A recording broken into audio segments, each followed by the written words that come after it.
যে লীলা এবার আমরা আস্বাদন করব, লীলাটা শুরু হচ্ছে একটা পরিবার থেকে। যেমন যে পরিবারে আজকে কীর্তনটা চলছে, এই রকমই একটা পরিবারে দুটো ভাই ছিল। যে বড় ছিল, যিনি ছিলেন জন্ম থেকে অন্ধ, নাম হলো তার ধৃতরাষ্ট্র। ধৃতরাষ্ট্রের একটা ভাই ছিল যার নাম ছিল পাণ্ডু। তাহলে ধৃতরাষ্ট্রের আজকে কটা ছেলে ছিল? বেশি ছিল না, মাত্র 100টা ছেলে ছিল। এখন এই 100টা ছেলের মধ্যে সব থেকে বড় ছেলেটার নাম ছিল অহংকারী দুর্যোধন। তাহলে ধৃতরাষ্ট্র হলো পরিবারের বড় ছেলে, তার 100টা ছেলের মধ্যে বড় হলো দুর্যোধন। তাহলে ধৃতরাষ্ট্রের একটা ভাই ছিল, নাম হলো তার পাণ্ডু। এখন এই পাণ্ডুর কটা ছেলে ছিল? মাত্র 5টা, যাকে আমরা পঞ্চ পাণ্ডব নামে জানি: যুধিষ্ঠির, ভীম, অর্জুন, নকুল, সহদেব। তাহলে এই হলো এদের পরিবার। কিন্তু ঘটনা হলো, দেখবেন প্রতিটা সংসারে আজকে জায়গা জমি নিয়ে মারপিট হয়।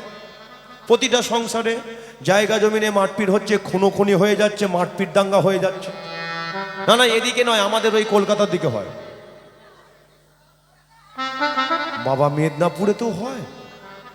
ওরে বাবরে, এখন তাহলে কোথাও বাদ নেই বলুন। মানে এখন সব জায়গাতেই হয়ে যাচ্ছে। তবে এই যে জায়গা জমি নিয়ে মারপিট প্রথম কোথা থেকে শুরু হয়েছিল জানেন? হরি বল, আপনারা একটু সামনের দিকে চলে আসুন, সামনের দিকে সরে আসুন, কারণ আরো ভক্তরা আসছে, তারা বসার জায়গা পাচ্ছে না। সামনের দিকে চলে আসুন। বাবার এই আমার বাঁদিকেও জায়গা আছে, আপনারা ওইদিকে চলে আসতে পারেন। আর সেটাও যদি জায়গা না খুলে আমার আসরের মধ্যে উঠে আসতে পারেন, আমার আসরে উঠে আসতে পারেন অনেক জায়গায়। ও লাস্টে যাবো না? আচ্ছা ঠিক আছে, লাস্ট পর্যন্ত কতজন থাকে দেখা যাবে। এই নামগুলো একটু লিখে নে সবার।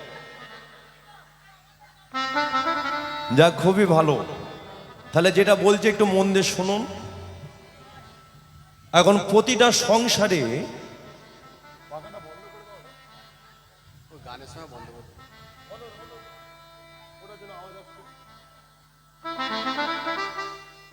এখন দেখবে, বাবার যদি 3টে কি 4টে ছেলে থাকে, 4টে ছেলে, আর এই 4টে ছেলে যখন সিদ্ধান্ত করে যে বাবা মারা গেল, তাহলে বাবার নামে যা বিষয় সম্পত্তি আছে সব ভাগাভাগি করতে হবে।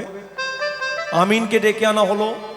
এখন আমিন এসে বলে দিল যে এই জায়গাটা তোমার, ওই জায়গাটা এর।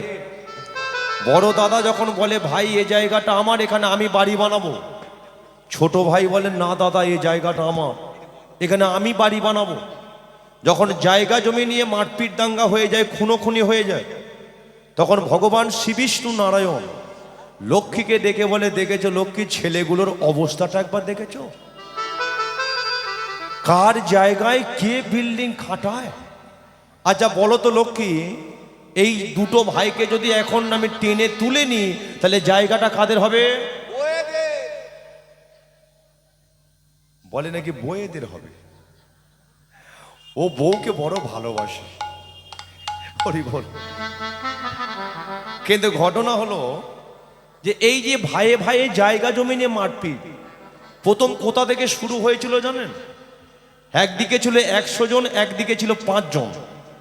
দুর্যোধন এখন মনে মনে সিদ্ধান্ত করলো যে বাপ কাকা যখন থাকবে না, দুদিন পরে তো মরে যাবে, তাহলে বাপ কাকা থাকতে থাকতে আমার কাকার যে 5টা ছেলে আছে তাদের ঘরে আমি জানিয়ে দেব যে বিষয় সম্পত্তি থেকে এক চুল মাটি তোমাদের 5 ভাইকে আমরা 100টা ভাই দেব না, ঠিক আছে?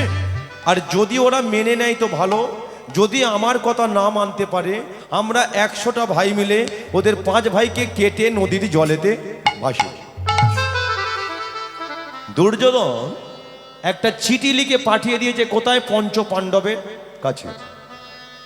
এখন পঞ্চ পাণ্ডবের মধ্যে বড় ছিল যুধিষ্ঠির, যার নাম স্থির, যার সততা স্থির, তার নাম দেয়া হয় যুধিষ্ঠির। যুধিষ্ঠির এখন দুর্যোধনের লেখা চিঠিটা হাতে পেয়েছে। লেখা কি আছে শোনো তোমরা 5 ভাই, আমি একটা কথা জানিয়ে দিচ্ছি, দুদিন পরে তোমরা আমার সঙ্গে দেখা করবে, বিষয় সম্পত্তি নিয়ে আমি কিছু তোমাদের সঙ্গে আলোচনা করতে চাই। যুধিষ্ঠির বলে ঠিক আছে আমরা যাব। দুর্যোধন যখন লিখে পাঠিয়েছে আমরা যাব। এখন পঞ্চপাণ্ডব যখন চিঠিটা পড়ার পরে 2 দিন পরে দুর্যোধনের দরজার সম্মুখে এসে দাঁড়িয়ে আছে। কিন্তু দুর্যোধন ছিল কোথায়? ঘরের ভেতরে। হঠাৎ যখন দেখতে পেয়েছে, কি ব্যাপার তোমরা ওখানে দাঁড়িয়ে আছো কেন? না না আমার ভেতরে তো অনেক জায়গা আছে। না না এদিকের কথা বলছি না, এখানে কথা না। মানে দুর্যোধন দেখতে পাচ্ছে 5 জন দরজার বাইরে দাঁড়িয়ে আছে। বলে তোমরা বাইরে দাঁড়িয়ে আছো, আমার ভেতরে তো অনেক জায়গা আছে, ভেতরে এসো। যুধিষ্ঠির এখন তার 4টে ভাইকে নিয়ে চুপচাপ বাড়িতে এসেছে। বাড়িতে আসার পরে যুধিষ্ঠির দুর্যোধনের সম্মুখে দাঁড়িয়েছে। হঠাৎ করে বলে উঠল, দুর্যোধন তুমি আমাদের ঘরে ডেকে পাঠিয়েছো? হ্যাঁ আমি ডেকে পাঠিয়েছি। কেন পাঠিয়েছো? শোনো তোমরা 5 ভাই, আমরা 100টা ভাই মিলে সিদ্ধান্ত করেছি বাপ কাকার সম্পত্তি থেকে 1 চুল মাটি তোমাদের 5 ভাইকে আমরা কেউ দেব না। আর যদি তোমরা মেনে নাও তো ভালো কথা, যদি এই বিষয় সম্পত্তি ফেলে রেখে তোমরা 5 ভাই কোথাও যদি না চলে যাও, তাহলে আমরা 100টা ভাই মিলে তোমাদের 5 ভাইকে কেটে নদীর জলেতে ভাসিয়ে দেব।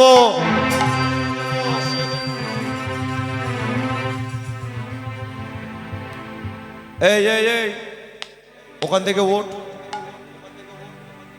না না ওঠ না, ওখান থেকে ওঠ। বাড়ি যাবো চ। আরে তোকে বলছি না রে, বস বাবা বস। মানে দুর্যোধন যখন বলে দিয়েছে, যুধিষ্ঠির তার ভাইদের বলছে চ ঘরে যেতে হবে। যুধিষ্ঠির এখন তার 4টে ভাইকে নিয়ে চুপচাপ বাড়িতে চলে গেল। যুধিষ্ঠির একটা সিংহাসনেতে বসে আছে, কিন্তু অর্জুন, ভীম, নকুল, সহদেব যুধিষ্ঠির দাদার চরণ তলেতে বসেছে। হঠাৎ আজকে 3য় পাণ্ডব অর্জুন দেখতে পাচ্ছে যে যুধিষ্ঠির দাদা বড় চিন্তার মধ্যে আছে। অর্জুন হঠাৎ বলে উঠল, কি ব্যাপার এত চিন্তা করছো কেন? না না দেখে তো মনে হচ্ছে তুমি বড় চিন্তার মধ্যে আছো। যুধিষ্ঠির বলে উঠল, ভাই চিন্তা করব না। কেন করবে? দুর্যোধন বলে দিল বিষয় সম্পত্তি থেকে মাটি আমাদের একটু দেবে না, তাই আমি সিদ্ধান্ত করছি কি করে সমস্যা সমাধান করা যায়।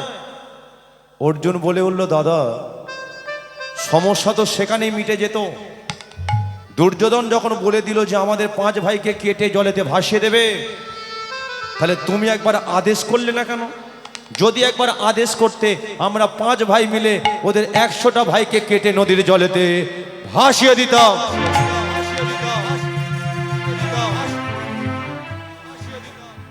এই যে একটু আসতে, না না এত কথা হচ্ছে কেন? এত চিৎকার চেঁচামেচি হচ্ছে কেন? পাশের বাড়ির লোকজনগুলো শুনলে কি বলবে? এদের ভাই ভাই কোনো মিল নেই, বাইরে একরকম ভিতরে একরকম। এই একটু আসতে। বলে দাদা কেন চিৎকার করব না? দুর্যোধন ভেবেছে এটা কি বলতো? বলে সে ভাবুক আর নাই ভাবুক, একটা কথা বলি শোন, সংসারে সমস্যা হয়েছে তার জন্য মেটাতে হবে সবাইকে বসে। দেখবেন গ্রামের মধ্যে সংসারে যদি কোনো একটা সমস্যা হয় না, গ্রামেতে অনেক ব্যক্তি আছে যারা ঘরের সংসারের খবর পাড়ার লোকের কাছে গিয়ে আলোচনা করতে যায়। কিন্তু একটা কথা বলে যাই, আপনার সংসারের খবর যদি পাড়ার লোকের কাছে গিয়ে জানান, সংসারের সমস্যা কোনোদিন কমে না, সর্বদাই সংসারের সমস্যা বেড়ে যায়। সংসারের সমস্যা যদি আজকে মেটাতে হয়, সবাইকে নিয়ে আজকে বসতে হয়। তাই যুধিষ্ঠির বলে উঠল, ভাই আমাদের সংসারে সমস্যা হয়েছে, জায়গা জমি নিয়ে আজকে বড় গন্ডগোল হচ্ছে, তাহলে এই সমস্যার সমাধান করতে পারে একজন। বলে দাদা সেটা কে বলো তো? সেটা কে জানিস না? দ্বারকাতে যে বসে আছে। আচ্ছা দ্বারকাতে কে বসে থাকে? ভগবান কৃষ্ণ। অর্জুন বলে উঠল, দ্বারকাতে কে আছে? বলে কে আছে জানিস না? যাকে হাজার হাজার হ্যালোজিন মেরে দিলে দেখা যায় না, যাকে হাজার হাজার টিউবলাইট জ্বেলে দিলে দেখা যায় না, আজকে যে সামনে আছে, পেছনে আছে, ডায়ে আছে, বাঁয়ে আছে, জলে আছে, স্থলে আছে, পিঁপড়ের মধ্যে আছে, আবার আমাদের মুখ্যমন্ত্রীর মধ্যে যিনি আছেন, ব্যক্তিটা কে বলুন তো? একমাত্র বিপদ ভঞ্জন মধুসূদন ভগবান শ্রী কৃষ্ণ। যুধিষ্ঠির বলে উঠল, অর্জুন দ্বারকাতে চলে যা। দ্বারকাতে কৃষ্ণ বসে আছে, ওর চরণ তলে বসে বসে শুধু একটু চোখের জলেতে কাঁদবি, আর কাঁদলেই দেখবি ওই ভগবান কৃষ্ণ সংসারের সমস্যা সব মিটিয়ে দেবে। অর্জুনে দাদার চরণে হাত রেখে প্রণাম করলো। প্রণাম করে অর্জুন চলেছে সেই দ্বারকার উদ্দেশ্যে। শ্রীকৃষ্ণ গোবিন্দ হরে মুরারে, হে নাথ নারায়ণ বাসুদেব। শ্রীকৃষ্ণ গোবিন্দ হৃদয় গৌর হরি গো মুরারে, হে নাথ নারায়ণ বাসুদেব। শ্রীকৃষ্ণ গোবিন্দ হরে মুরারে, হে নাথ নারায়ণ বাসুদেব। শ্রীকৃষ্ণ গোবিন্দ হরে মুরারে, হে নাথ নারায়ণ বাসুদেব। একমাত্র স্বামী সখা हमारा, একমাত্র স্বামী সখা हमारा, একমাত্র স্বামী সখা हमारा, একমাত্র স্বামী সখা हमारा। হে নাদ নারায়ণ হে বাসুদেবা। একমাত্র স্বামী সখা हमारा, হে নাথ নারায়ণ হে বাসুদেব। শ্রীকৃষ্ণ শ্রীকৃষ্ণ শ্রীকৃষ্ণ শ্রীকৃষ্ণ। একটু হাতে তালি দিন তো দেখি সবাই, উলুধ্বনি উলুধ্বনি।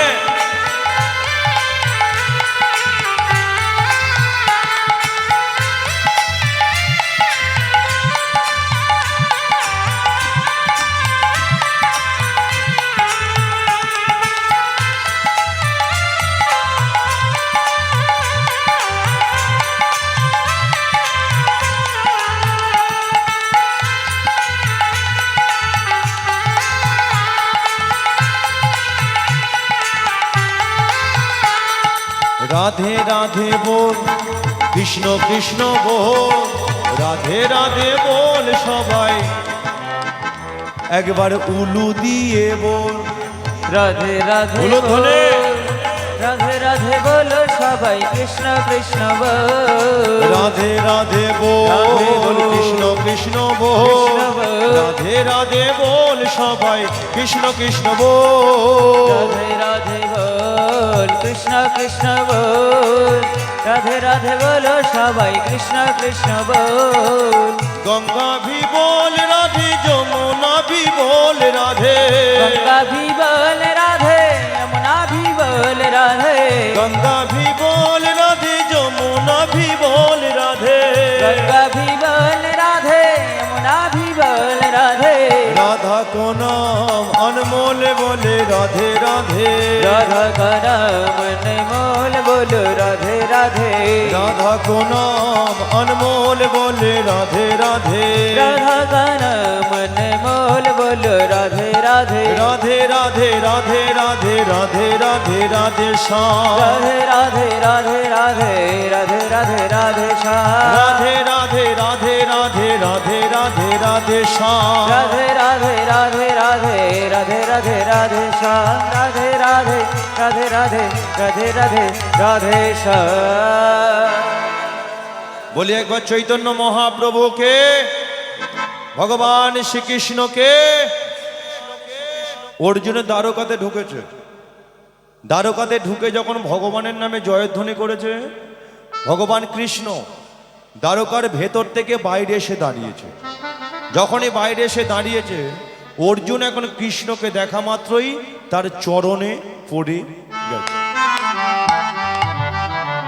সখা কি হবে উপায় বলো দয়াময় রেখো গো চরণ তলে সখা। কি হবে উপায় বলো দয়াময় রেখো গো চরণ তলে সখা কি হবে উপায় বলো দয়াময় রেখো গো চরণ তলে সখা। কি হবে উপায় বলো দয়াময় রেখো গো চরণ তলে। কেহ নাহি যা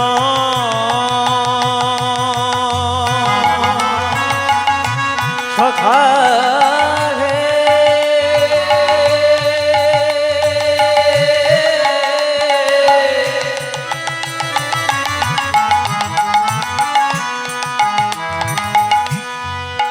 সখা কেহ নাহি যা তুমি আছো তা। সখা দেহ নাহি যা তুমি আছো তা। আমাদের রেখো গো চরণ তলে রেখো গো চরণ তলে। সখা দেহ নাহি যা তুমি আছো তা। দেহ নাহি যা তুমি আছো তা। রেখো গো চরণ তলে রেখো গো চরণ তলে। আমাদের চরণ ছাড়া করোনা হে। চরণ ছাড়া করোনা হে। আমাদের চরণ ছাড়া করোনা হে। চরণ ছাড়া করোনা হে। আমরা ওই চরণে সব দিয়েছে। চরণ ছাড়া করোনা হে। আমরা ওই চরণে সব দিয়েছে। চরণ ছাড়া করোনা হে। রেখো গো চরণ তলে সখা। দেব নাহি যার তুমি আছো তার রেখো গো চরণ তলে সখা। দেব নাহি যার তুমি আছো তার রেখো গো চরণ তলে। কি ব্যাপার তুমি বসে বসে কাঁদছো কেন? না না কি হয়েছে আমাকে বলো না। আমি তো দাঁড়িয়ে আছি, আমি তো ঘুমাচ্ছি না। অর্জুন বলে উঠল সখা আমাদের বড় বিপদ গো। বলে বিপদটা কিসে?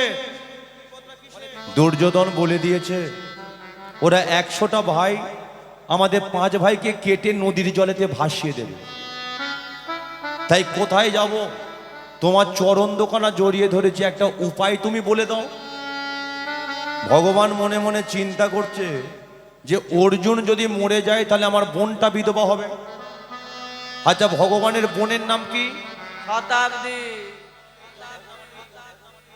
বলে নাকি শতাব্দী। ভগবানের বোনের নামটা কি? একমাত্র সুভদ্রা। সেটা আমরা কোথায় দেখতে পাই? উড়িষ্যার বুকে বসে আছে প্রভু জয় জগন্নাথের পাশে একমাত্র সুভদ্রা। ওই সুভদ্রার সাথে বিয়ে হয়েছিল তৃতীয় পাণ্ডব অর্জুনের। সেই জন্য অর্জুন সম্পর্কে ভগবানের কে হলো? ভাইরা ভাই। আরে ভাইরা ভাই হলো। একমাত্র ভগ্নিপতি। যেই অর্জুন বলেছে সখা আমরা 100টা ভাইয়ের হাতে মরে যাব। কৃষ্ণ মনে মনে চিন্তা করছে যে অর্জুন যদি মরে যায় তাহলে আমার সুভদ্রা বোনের হাতে শাখাটা চলে যাবে, মাথার সিঁদুরটা মুছে যাবে। তাহলে বিধবা সাজে সাজতে হবে, মার্কেটে সে আর মুখ দেখাতে পারবে? সেই জন্য কৃষ্ণ আজকে মনে মনে চিন্তা করছে অর্জুন তুমি আমার কাছে এসেছো, বলো তো আমায় কি করতে হবে সেটা বলো তো। অর্জুন বলে উঠল সখা তুমি একটা কাজ আমার করতে পারবে, বলো কি করতে হবে।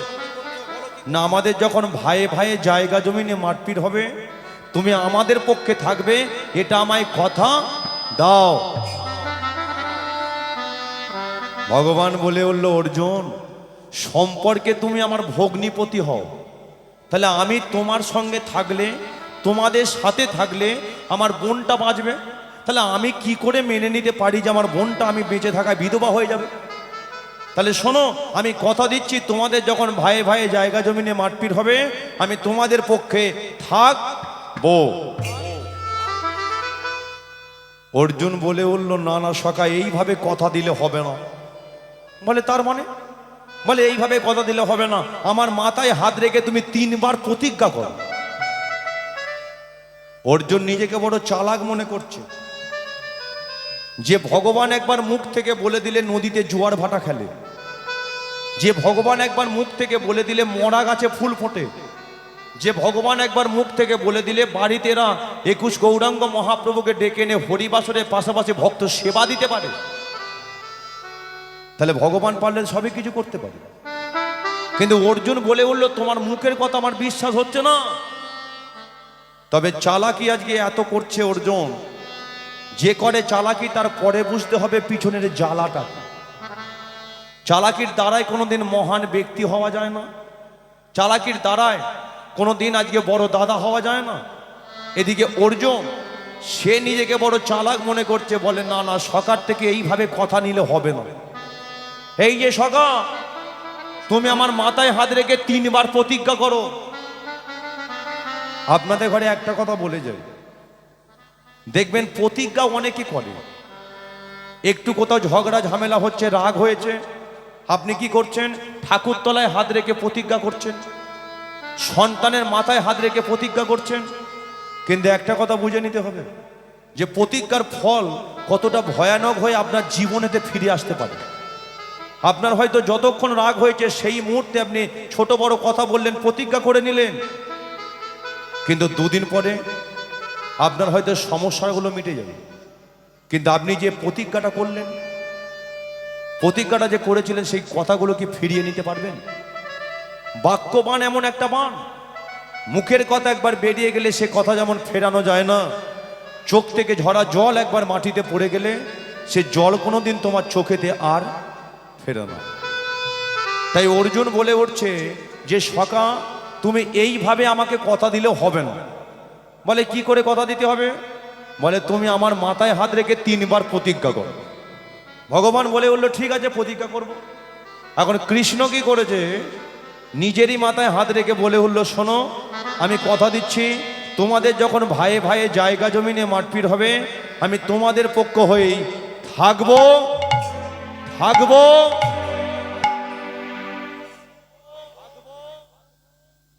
না না কি ব্যাপার,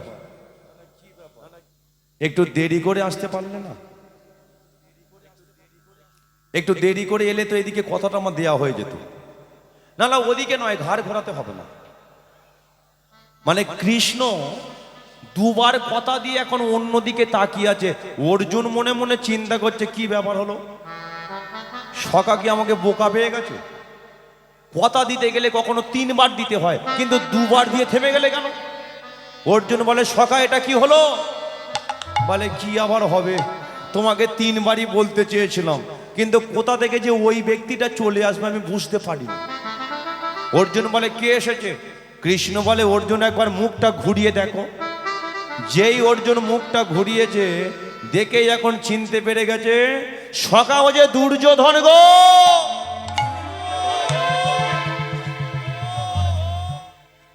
কৃষ্ণ বলে, কি ঝগমারি করেছে আমার ছেলের সাথে দুর্যোধনের মেয়ের আমি বিয়ে দিয়েছিলাম,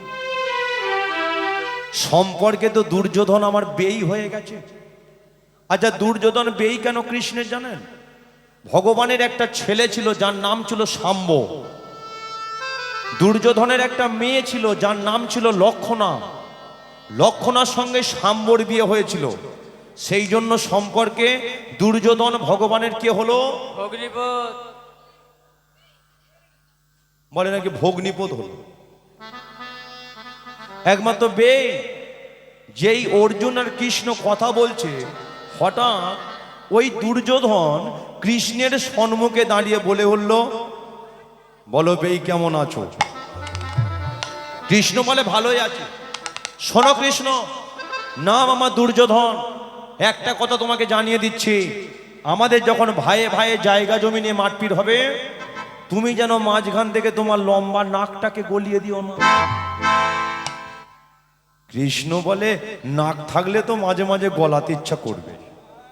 বলে, নাক যদি গলি অন্তত আমাদের পক্ষে গলিও, ভিখারি অর্জুনের পক্ষে তুমি নাকটাকে গলিও না। যেই কথাটা বলেছে অর্জুনের পক্ষে নাকটা গলিও না, কৃষ্ণ এদিকে বা চিন্তায় পড়ে গেল। বলে এবার আমি কার হয়ে কথা বলবো? একদিকে দুর্যোধন বসে আছে, একদিকে অর্জুন বসে আছে, একদিকে বেই বসে আছে, একদিকে ভগ্নিপতি বসে আছে। তাহলে দুজনেই তো আমার আত্মীয়। আচ্ছা আপনারা বলুন তো, কৃষ্ণ কার হয়ে কথা বলবে, অর্জুনের না দুর্যোধনের? অর্জুনের। তাহলে দুর্যোধন তো তার বেই হয়, বেইয়ে রাগ হবে না? রাগ হবে না? হবে তো। কারণ দেখবেন আত্মীয়দের সঙ্গে কোনোদিন সম্পর্ক খারাপ করতে নেই। কারণ কোন মানুষ কখন বিপদে পড়বে, কোন আত্মীয়কে দরকার পড়বে, সেটা মানুষ তো আগে থাকতে জানে না। কৃষ্ণ চিন্তা করছে যে অর্জুন আমাকে চাইছে, আবার পরক্ষণে দুর্যোধন আমাকে চাইছে। তাহলে একদিকে ভগ্নিপতি, একদিকে বেই। তাহলে এবার আমি কোন দিকে যাব? আমি এবার কোন দিকে যাব? কৃষ্ণ কিছুক্ষণ সিদ্ধান্ত করতে না পেরে হঠাৎ পরিকল্পনা করছে, সাপও না মরে, লাঠিও না ভাঙে, এমন একটা উপায় আমাকে বের করতে হবে। কৃষ্ণ কিছুক্ষণ আজকে চুপ করে থেকে সিদ্ধান্ত করতে না পেরে হঠাৎ, এই কটা বাজে গো? কটা বাজে? 1:30 বেজে গেল। ওরে বাপজি, বাবা এত রাত হয়ে গেল। আচ্ছা আজকে এই পর্যন্তই থাক নাকি এখনো হবে? 1:30 বেজে গেল তো, এখনো চলবে? আজকে এই পর্যন্তই থাক, আগামীকাল হবে, যা হবার হবে। না না, আমার কথা বলছি না। মানে কৃষ্ণ মনে মনে চিন্তা নিল, সে এখন অর্জুন আর দুর্যোধনকে বলে 1:30 তো বেজে গেল, এত রাত হয়ে গেল, আমি এত রাত্রির পর্যন্ত জেগে থাকি না। তবে একটা কাজ করো, শোনো, আজকে এই পর্যন্তই থাক, যা সিদ্ধান্ত নেবার আগামীকাল হবে। তবে রাত্রির অনেক হয়ে গেছে, তোমরা এখন বাড়ি যাবে না। আমার পাশের ঘরগুলো ফাঁকা হয়ে আছে, পাশের ঘরে গিয়ে তোমরা শুয়ে পড়ো। সকাল হবে, আর সকালবেলা ঘুম থেকে উঠে তোমাদের দুজনের মধ্যে যার মুখ আমি আগে দেখবো, আমি কথা দিচ্ছি তারই পক্ষে আমি থাকবো। বলুন কৃষ্ণ কেমন পরিকল্পনা করে দিয়েছে। এখন এই কথাটা অর্জুন আর দুর্যোধনকে বলে দিয়ে আর সে দাঁড়ায়। ভগবান কি করেছে, ঘরের ভেতরে ঢুকিয়ে আজকে লম্বা হয়ে শুয়ে পড়েছে। যখনই লম্বা হয়ে শুয়ে পড়েছে, অর্জুন কি করেছে, পাশের ঘরে গিয়ে শুয়ে পড়েছে। কিন্তু এদিকে দুর্যোধন মনে মনে চিন্তা কি করছে জানেন? দুর্যোধন মনে মনে ভাবছে যে কৃষ্ণ তো বলে দিল সকালবেলা ঘুম থেকে উঠে যার মুখ আগে দেখবে কৃষ্ণ তারই পক্ষে থাকবে। তাহলে আমি যদি এখন পাশের ঘরেতে না শুয়ে কৃষ্ণ যে ঘরে শুয়ে আছে ওই ঘরেতেই ঢুকবো, আর কৃষ্ণ যেখানে শুয়ে আছে ওর পাশে গিয়ে আমি শোবো। আর সকাল হবে, সকালবেলা ঘুম থেকে উঠে বেটা সর্বপ্রথম আমার মুখ দেখবে, আর আমার যদি মুখ না দেখো মেরে মুখ আমি ভেঙে ফেলব। বলে এর কোনো জ্ঞানগম্য আছে? বলে নাকি ভাইরাস, জ্ঞানগম্য কিছু নেই। কৃষ্ণের নাকি মেরে মুখ ভেঙে ফেলবে। যে ভগবান একটা টুস্কি মারলে পৃথিবী উলট পালট হয়ে যেতে পারে, দুর্যোধন বলে কিনা মেরে মুখ ভেঙে ফেলবে। এখন এই চিন্তা করে দুর্যোধন কৃষ্ণের ঘরের ভেতরেতে ঢুকেছে। যখনই কৃষ্ণের ঘরের ভেতরে ঢুকেছে, এদিকে দুর্যোধন চারিদিকে তাকিয়ে তাকিয়ে দেখছে, বলে বেটা ঘরটা কত সুন্দর সাজিয়েছে, দেখেছো? কত সুন্দর সাজিয়েছে গো। আবার ফল সিলিং করেছে। যাক, তবে বেটার বিছানাটা খুব বড়, এর পাশেতে আমি শোবো না। কারণ কানে শুনেছি যে এই কৃষ্ণ এ নাকি ছোটবেলায় বৃন্দাবনে ব্রজগোপীদের কাপড়ে নিয়ে টানাটানি করেছিল। ছেলেটা বড় হয়ে গেছে, বলা তো যায় না, ছোটবেলার স্বভাব যদি রয়ে যায়। এই রাতের বেলা আমি কৃষ্ণের পাশেতে শোবো, আর সকালবেলা উঠে যদি আমি দেখি যে আমার কাপড় একদিকে আর আমি একদিকে, এবার বলো মান সম্মান থাকবে? তাহলে এর পাশেতে শোয়া যাবে না। দুর্যোধন মনে মনে চিন্তা করলো যে রাত্রিটাকে না কাটালে ও তো আজকে ছাড়বে না। হঠাৎ এদিকে দুর্যোধন মনে মনে এটা ভাবলো যে আমি এবার কোথায় বসে বা কোথায় ঘুমিয়ে রাতটাকে কাটাবো। দুর্যোধন কিছুক্ষণ দেখতে দেখতে হঠাৎ লক্ষ্য করলো কৃষ্ণ যেখানে শুয়ে আছে তারই মাথার উপরে একটা সোনার সিংহাসন আছে। দুর্যোধন সিংহাসনে গিয়ে বসেছে, কিন্তু একটা পা আর একটা পায়ের ওপরে দিয়ে এমন ভাবে দোলাচ্ছে যে দুর্যোধনের পায়ের ধুলো কৃষ্ণের মাথায় এসে পড়ছে। বলুন, এর কোনো জ্ঞানগম্য আছে?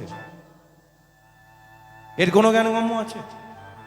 যে কৃষ্ণ নিচে শুয়ে আছে, তারই মাথার ওপরে বসে বসে চরণ দোকানা দোলাচ্ছে, দুর্যোধনের চরণে ধুলো ভগবানের মাথায় এসে পড়ছে।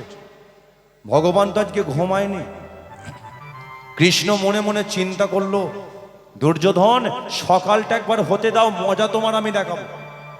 কারণ তোমার মতো একটা অভক্তের পায়ের ধুলো আমার মাথায় একটা ভক্ত বসে আছে, যে আমার মাথাটাকে কিনে নিয়েছে, তার মাথায় এসে পড়বে। আচ্ছা বলুন তো, ভগবানের মাথায় একটা ভক্ত বসে থাকে, সেই ভক্তটাকে, যে ভক্তটা ভগবানের মাথাটাকে কিনে নিয়েছে সারা জীবনের জন্য, সে ভক্তটাকে, মানে কৃষ্ণের মাথাতে কি গোঁজা থাকে বলুন তো? ময়ূরপুচ্ছ। ওই ময়ূরপুচ্ছটাকে শ্রীমতী রাধা রানী, রাধা রানী ছিল তার পরম ভক্ত। সেই রাধা রানী যদি না থাকতো, কোনো দিনের জন্য আমরা তাকে ভগবান বলে জানতে পারতাম না। আর সেই রাধা রানীকে সারাটা জীবন ভগবান শ্রীকৃষ্ণ শুধু মাথায় করে ধরে রেখে দিয়েছে। তাই একটা অভক্তের পায়ের ধুলো একটা ভক্তের মাথায় এসে পড়বে। ভগবান কি করেছে, নিজের দুটো হাত নিয়ে গিয়ে ওই ময়ূরপুচ্ছটাকে চেপে ধরে শুয়ে আছে। তাহলে এতক্ষণ শুনলেন একটা অভক্তের কথা, এবার শুনুন একটা ভক্তের কথা। ভক্তটাকে জানেন? যে কৃষ্ণের পাশের ঘরে শুয়ে আছে তৃতীয় পাণ্ডব অর্জুন। অর্জুন আজকে পাশের ঘরে শুয়ে আছে, কিন্তু তার তো চোখের মধ্যে ঘুম নেই। অর্জুন গভীর রাত্রিরে যখনই উঠেছে বিছানার মধ্যে বসে আছে। অর্জুন মনে মনে চিন্তা করছে, সকা বুঝি আমার ঘুমাতে পারছে না। আমি তো একটা বারের জন্য ভাবলাম না, যার মাটি আমি তাকেই নালিশ করলাম। সকা বুঝি আমার ঘুমাতে পারছে না, সকা বুঝি আমার কথায় বড় কষ্ট পেয়েছে। আমি তো একটা বারের জন্য চিন্তা করলাম না যে সকার কতটা কষ্ট হতে পারে, সকার কতটা আজকে দুঃখ হতে পারে। সকা বুঝি আমার ঘুমাচ্ছে না। অর্জুন কি করেছে, নিজের ঘর থেকে বেরিয়ে কৃষ্ণের ঘরের ভেতরে ঢুকবে বলে সিদ্ধান্ত নিচ্ছে। মনে মনে ভাবছে যে এই রাতের বেলায় আমি কৃষ্ণের কাছে যাই, গিয়ে বলি, সকা গো, মৃত্যু যদি হয় একমাত্র তোমার হাতে যেন আমাদের মৃত্যু হয়। মৃত্যু যদি হয় দুর্যোধনের হাতে যেন আমাদের মৃত্যু না হয়। এই চিন্তা করে অর্জুন নিজের ঘর থেকে বেরিয়ে যখনই কৃষ্ণের ঘরেতে ঢুকেছে, দেখতে পাচ্ছে সখার মাথায় হাত। তবে কি সখা আমার কথায় বড় কষ্ট পেয়েছে গো? তবে কি সখা আমার কথায় বড় দুঃখ পেয়েছে? অর্জুন আজকে পাপের প্রায়শ্চিত্ত করবে বলে তাড়াতাড়ি করে নিজের মাথাটা কৃষ্ণের চরণে দিয়ে দিয়েছে।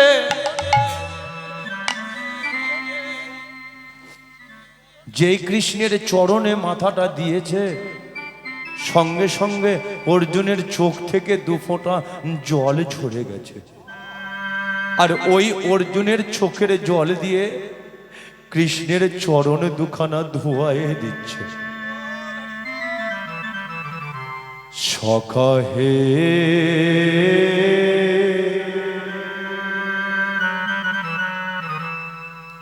কত জন কত সাধনার ফলে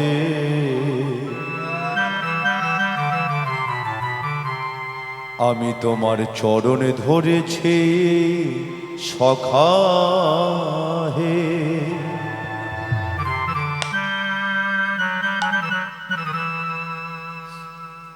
আমি জানি না সাধন, জানি না ভজ, শুধুই আমার নয়ন জলে, আমার নয়ন জলে চরণে ধুয়ায়ে দে ও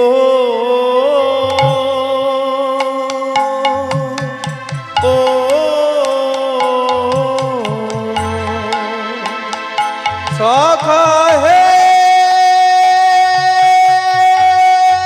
নিতাই গৌর হরি হরি বল।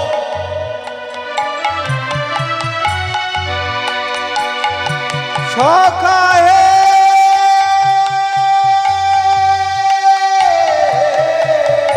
আমার কথায় কোনো কষ্ট পেও না সখা, আমার প্রাণ সখা হে সখা হে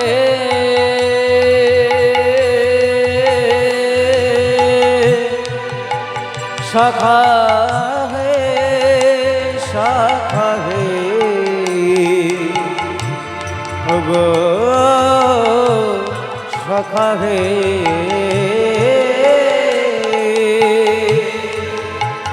আমার নয়ন জলে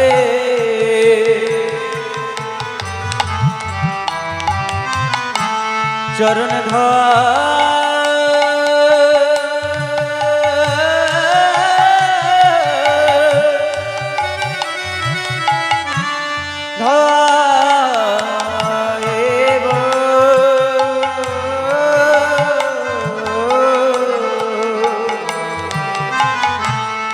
আমি সাধন জানি না, আমি ভজন জানি না, তোমায় তো ভালো করে সেবা দিতে পারি না।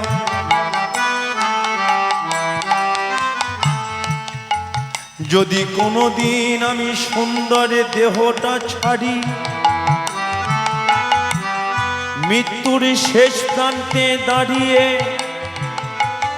যদি আমার হাত না নড়ে, পা না নড়ে গো, আমি তো কোনো দুঃখ পাব না। কিন্তু তোমার কাছে আমার শেষ নিবেদন, সুন্দর জীবিটাকে ভালো রেখো। যদি আমার জীবিটাকে ভালো রাখতে পারো, মৃত্যুর শেষ প্রান্তে দাঁড়িয়ে জীবের দ্বারায় দুহাত তুলে বলতে পারি নিতাই গৌর হরি বল।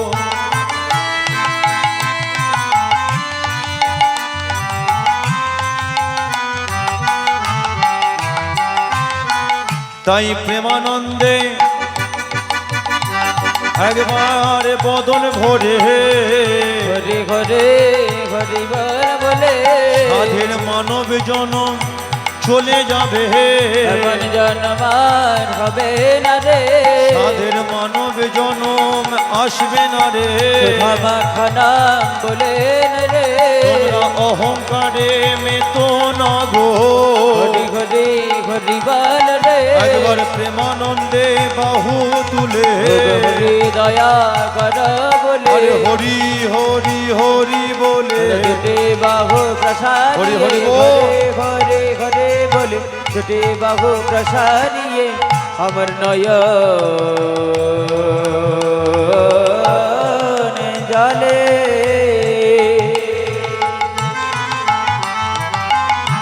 চরণ ধোয়া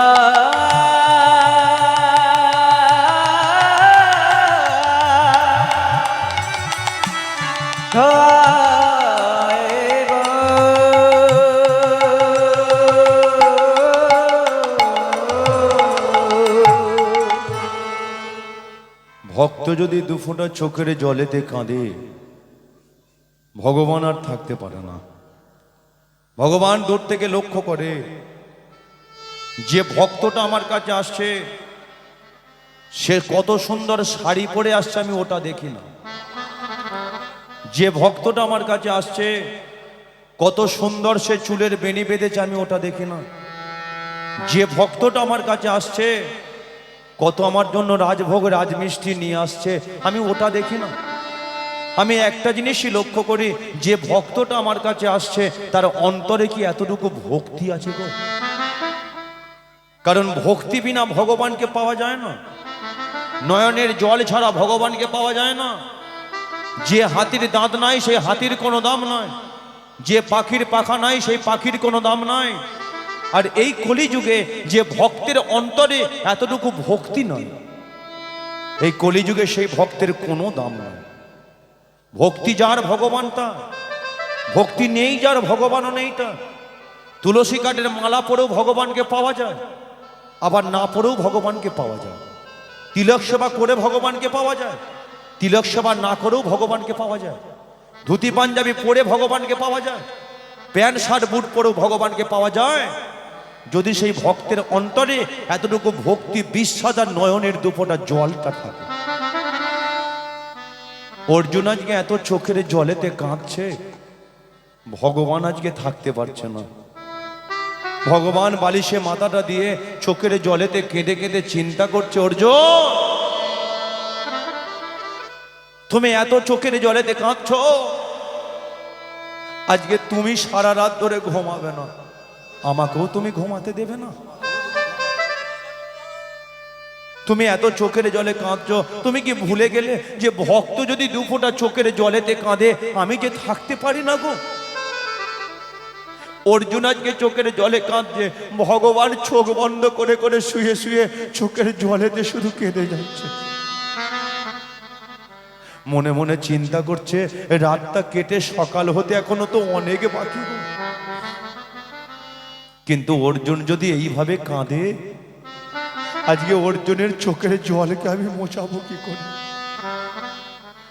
ভক্ত যদি দুফোঁটা চোখের জলেতে কাঁদে আমি যে থাকতে পারি না। ভগবান ওই অর্জুনের চোখের জলকে মোছাবে বলে আর কিছু ঠিক করতে পারলো না। সূর্যদেবকে ডেকে উঠেছে, সূর্যদেব রাত্রিটাকে কেটে তুমি তাড়াতাড়ি সকাল করে দাও। সূর্যদেব বলে, হাই রে, যাকে পাওয়ার জন্য কত সাধু মুনি ঋষিগণ ভিখারি হয়ে গেল, যাকে পাওয়ার জন্য কত রাজা ধীরাজ রাজ্য ফেলে রেখে চলে গেল গো, যাকে পাওয়ার জন্য ভরা দুপুর বেলা ভক্তরা হরিবাসরে বসে বসে চোখের জলেতে কাঁদে, সে কিনা আজকে আমায় ডাকছে গো। কৃষ্ণের কথা মতো সূর্যদেব রাত্রিটাকে কেটে দিয়ে কেমন সকালে করে দিয়েছে।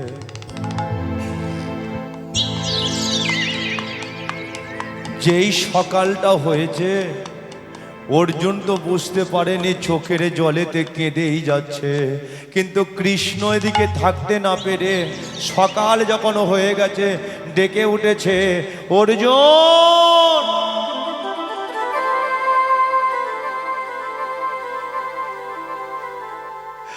চোখ খুলে তাকাও অর্জুন।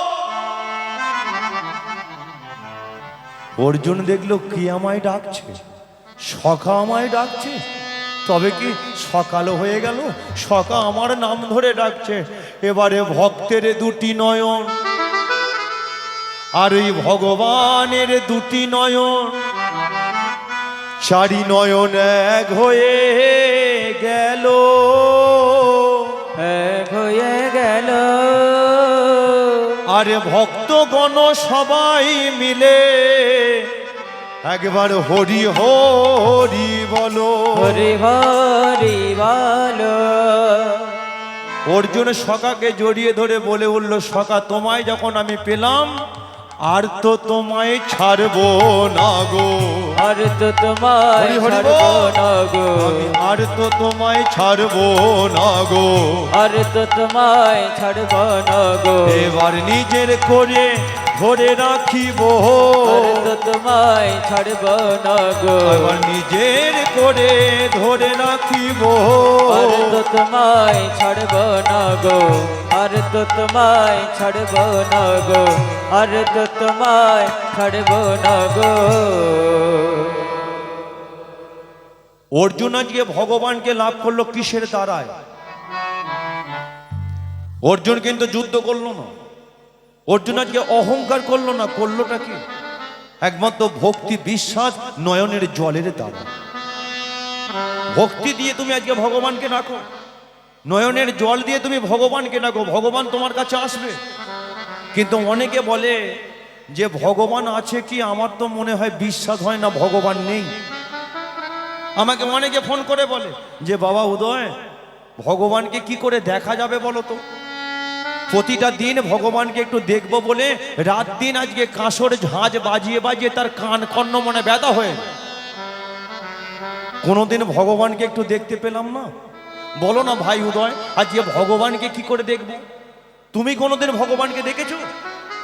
আমি তাদের ঘরে একটা কথাই বলি, ভগবানের সঙ্গে আমার 24 ঘন্টা দেখা হয়, ভগবানের সঙ্গে আমার 24 ঘন্টা কথা হয়। বলে কি করে হয়? একমাত্র ভক্তি আর বিশ্বাসের দ্বারাতে হয়। তুমি যদি ভক্তি আর বিশ্বাস করে একটা গাছের দিকে তাকিয়ে থাকো, সেখানে তোমার ভগবানকে দেখতে পাবে। ভক্তি আর বিশ্বাস করে একটা কাঠের দিকে তাকিয়ে থাকো, সেখানে তোমার ভগবানকে দেখতে পাবে। তার প্রমাণ কি? উড়িষ্যার বুকে বসে আছে প্রভু জয় জগন্নাথ। কিসের তৈরি? একমাত্র সোনার তৈরি। অনেকে ঘাড় নাচছে, একমাত্র কাঠের তৈরি। লক্ষ লক্ষ মানুষ যাচ্ছে পুরী ধামেতে, কাঠেতে গিয়ে মাথা ঠুকে ঠুকে মাথা ফাটিয়ে ফেলছে। তাহলে বলুন তো, তার মধ্যে তো প্রাণ আছে? ভক্তি আর বিশ্বাস দিয়ে তুমি আজকে ভগবানকে ডাকো, তবেই তো তাকে দেখতে পাবে। ভক্তি আর বিশ্বাসের দ্বারা একটা ছোট পাথরের মধ্যেও তুমি ভগবানকে দেখতে পাবে। তার প্রমাণ কি জানেন? এক মা বৃন্দাবন থেকে একটা ছোট পাথরের গোপালকে কিনে ঘরে এনেছে। মায়ের একটা ছেলে ছিল, কিন্তু মা কি করত? নিজের ছেলেকে যতটা না ভালোবাসতো, সব থেকে বেশি ভালোবাসতো ওই পাথরের গোপালটা, পাথরের গোপালটা। তদ্র মা এখন প্রতিটা দিন গোপালকে এতটা ভালোবাসতো না, মানে খুব যদি গরম পড়ে যায় ঠান্ডা জলেতে স্নান করায়, খুব যদি আজকে ঠান্ডা পড়ে যায় গরম জলেতে স্নান করায়, গা হাত পা মুছিয়ে দেয়, খাইয়ে দেয়। এখন মা একদিন ঠিক করলো, মাঘ মাসের কনকনে ঠান্ডা, মা মনে মনে ঠিক করছে অনেক দিন তো হয়ে গেল বোনের বাড়িতে বেড়াতে যাওয়া হলো না, তবে সব জায়গায় আমি যাই, আমার গোপালকে সঙ্গে করে আমি নিয়ে যাই। তবে একটা কথা আজকে আমি সিদ্ধান্ত করেছি, বোনের বাড়ি একটু বেড়াতে যাব 2 দিনের জন্য, কিন্তু আমার গোপালকে নিয়ে যাব না। কারণ আমার গোপালকে নিয়ে গেলে যদি ঠান্ডা লেগে জ্বর সর্দি হয়ে যায়, নিয়ে যাব। এখন সিদ্ধান্ত করে নিজের ছেলেকে ডেকে উঠেছে, খোকা। কি মা? শোন না বাবা, আমি 2 দিনের জন্য তোর মাসির বাড়িতে বেড়াতে যাচ্ছি, তবে একটা কথা বলে যাই, তোর গোপালকে আমি নিয়ে যাব না, তোর গোপালকে আমি ঘরেতে রেখে যাচ্ছি। তবে দেখিস একটা কথা, প্রচন্ড ঠান্ডা পড়েছে, গোপালকে একটু গরম জল করে স্নান করিয়ে দিবি, টাইম মতো খাইয়ে দিবি, বিছানাতে ঘুম পাড়িয়ে দিবি, ও ঠিক আছে থাকবে। এখন মা কি করেছে? ছেলেটাকে দায়িত্বকে দিয়ে চলে গেছে, কিন্তু ছেলের তো মনের মধ্যে ভক্তিও নেই আর বিশ্বাসও নেই। ছেলে বলে কিনা, মা বলে গেছে গরম জলে স্নান করাতে হবে। দূর বাবা, এ তো পাথরের গোপাল, একে আবার গরম জলে স্নান করায়? ভক্তি নেই, বিশ্বাস নেই। ছেলে কি করেছে? ঘরের ভেতর থেকে পাথরের গোপালটাকে বের করে ওই কনকনে পুকুর ঘাটে নিয়ে গেছে। পুকুরের ঘাটেতে নিয়ে গিয়ে গোপালের হাতটাকে ধরে পুকুরের কনকনে জলেতে বেধারাক্কা শুধু ডুবিয়েছে, গা হাত পা মুছেও দেয়নি, খেতেও দেয়নি, অমনি গোপালটাকে না ফেলে রেখে দিয়েছে। কিন্তু মা এদিকে 2 দিন পরে বাড়ি আসার কথা, একদিন না হতে হতে মা বুঝতে পেরে বাড়িতে এসে যেই গোপালকে কোলে তুলে নিয়েছে, বুঝতে পেরে গেছে যে আমার গোপালের কিছু একটা হয়ে গেছে। গোপালকে কোলে তুলে নিয়ে মা নিজের ছেলেকে ডেকে উঠেছে, খোকা। কি মা? শোন বাবা, একটা কথা বলে যায়, শোন। ছেলে এসে বলে, কি হয়েছে, তুমি ডাকছো কেন? তোকে আমি যাবার সময় বলে গিয়েছিলাম আমার গোপালকে একটু গরম জলেতে স্নান করাবে, করিয়েছিলে? হ্যাঁ মা, করিয়েছিলাম। মিথ্যে কথা বলছিস। যদি আমার গোপালকে তুই গরম জলেতে স্নান করাস, তাহলে দেখ আমার গোপালের কেমন জ্বর হয়ে গেছে, আমার গোপালের কেমন জ্বরেতে গা হাত পা পুড়ে যাচ্ছে, দেখ আমার গোপালের কেমন সর্দি করে গেছে, দেখ। এ তুই কি করলি রে? আমার একটা কথা তুই শুনলি না? মা শোনো, মা শোনো, তোমার কোথাও একটা ভুল হচ্ছে। বলে, না আমার ভুল হচ্ছে না, আমার ভুল হচ্ছে না, গোপালের আজকে বড় জ্বর হয়েছে। এ তুই কি করলি? যা ছুটে গিয়ে একটা পাস করা ডাক্তারকে ডেকে নিয়ে আয়। ছেলে বলে, মায়ের কি মাথা খারাপ হয়ে গেল? গোপালের নাকি জ্বর হয়েছে, একে নাকি আবার ডাক্তার দেখাতো। না মা, তোমার গোপাল তো ঠিকই আছে। মা বলে কিনা, শোন বাবা, যদি এই মুহূর্তে একটা পাস করা ডাক্তারকে না ডেকে আনিস, আজকের পর থেকে তোর বাড়ির ভাত আমি আর কোনো দিনের জন্য খাবো না। ছেলেটা চিন্তা করছে, মায়ের তো বয়স হয়ে গেছে, দুদিন পরে তো মরে যাবে, কিন্তু অল্প বয়সে আজকে কত আনন্দ করেছে, কত খেয়েছে, বুড়ো বয়সে না খেয়ে মরবে। যাক, মাকে একটু সান্ত্বনা দিতে হবে। ছেলেটা কি করেছে, ছুটে গিয়ে একটা পাস করা ডাক্তারকে ডেকে এনেছে। বাড়িতে এসেছে, বাড়িতে এসে বলছে, হ্যাঁ রে, কার শরীর খারাপ, আমাকে ডেকে নিয়ে এলি? তোর শরীর খারাপ? বলে না। তোর বউয়ের শরীর খারাপ? বলে না। তোর ছেলের শরীর খারাপ? বলে না। তাহলে আমাকে ডাকলি কিসের জন্য? ডাক্তারবাবু, ঘরের ভেতরে আমার মা বসে আছে। বলে, ও তোর মায়ের শরীর খারাপ? না, মায়ের শরীর খারাপ নয়। তাহলে কার শরীর খারাপ? বলে, মায়ের কোলেতে একটা ছোট পাথরের গোপাল আছে, ওই গোপালের জ্বর হয়েছে, ওকে একটু দেখে ওষুধপত্র দিয়ে ভালো করে দিতে হবে। আগে মায়ের কথা শুনে ছেলেটা হাসছিল, এখন ছেলেটার কথা শুনে ডাক্তারবাবু হাসতে শুরু করে দিয়েছে। হ্যাঁ রে, তুই কি আমাকে 500 টাকা লোভ দেখাচ্ছিস? পাথরের গোপালের আবার কোনোদিন জ্বর হয়? পাথরের গোপালের আবার কোনোদিন সর্দি হয়? আমি চলে যাচ্ছি। ছেলেটা বলে কিনা, ডাক্তারবাবু একটু দাঁড়ান।